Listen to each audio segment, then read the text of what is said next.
बुधवार का व्रत करने से गृह शांति तथा सर्व सुखों की इच्छा पूर्ण होती है। इस व्रत में दिन रात में एक ही बार भोजन करना चाहिए। इस व्रत के समय हरी वस्तुओं का उपयोग करना श्रेष्ठतम है। इस व्रत के अंत में शंकर जी की पूजा धूप, बेलपत्र आदि से करनी चाहिए। साथ ही बुधवार की कथा सुनकर आरती के बाद प्रसाद लेकर जाना चाहिए। इस व्रत का प्रारंभ शुक्ल पक्ष के प्रथम बुधवार से करें। 21 व्रत रखें। बुधवार के व्रत से बुध ग्रह की शांति तथा धन, विद्या और व्यापार में वृद्धि होती है। बुधवार व्रत कथा। एक समय एक व्यक्ति अपनी पत्नी को विदा करवाने के लिए अपनी ससुराल गया।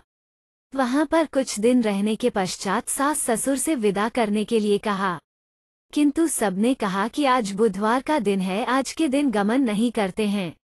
वो व्यक्ति किसी प्रकार न माना और बुधवार के दिन ही पत्नी को विदा कराकर अपने नगर को चल पड़ा।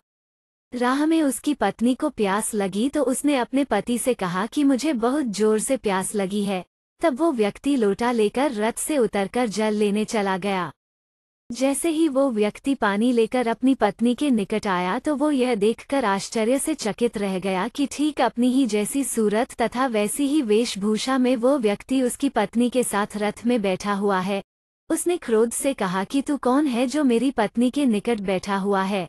दूसरा व्यक्ति बोला कि यह मेरी पत्नी है, इसे मैं अभी अभी ससुराल से विदा कराकर ला रहा हूँ। वे दोनों व्यक्ति झगड़ने लगे। तभी राज्य के सिपाही आकर लोटे वाले व्यक्ति को पकड़ने लगे। स्त्री से पूछा, तुम्हारा असली पति कौन सा है? तब पत्नी शांत ही रही क्योंकि दोनों एक जैसे थे। वो किसे अपना असली पति कहे?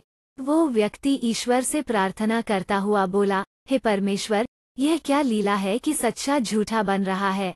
तभी आकाशवाणी हुई कि मूर्ख, आज बुधवार के दिन तुझे गमन नहीं करना था, तूने किसी की बात नहीं मानी। यह सब लीला बुद्धदेव भगवान की है। उस व्यक्ति ने तब बुद्धदेव जी से प्रार्थना की और अपनी गलती के लिए क्षमा मांगी। तब बुद्धदेव जी अंतर्ध्यान हो गए। वो अपनी स्त्री को लेकर घर आया तथा बुधवार का व्रत वे दोनों पति पत्नी नियमपूर्वक करने लगे। जो व्यक्ति इस कथा को श्रवण करता तथा सुनाता है उसको बुधवार के दिन यात्रा करने का कोई दोष नहीं लगता है।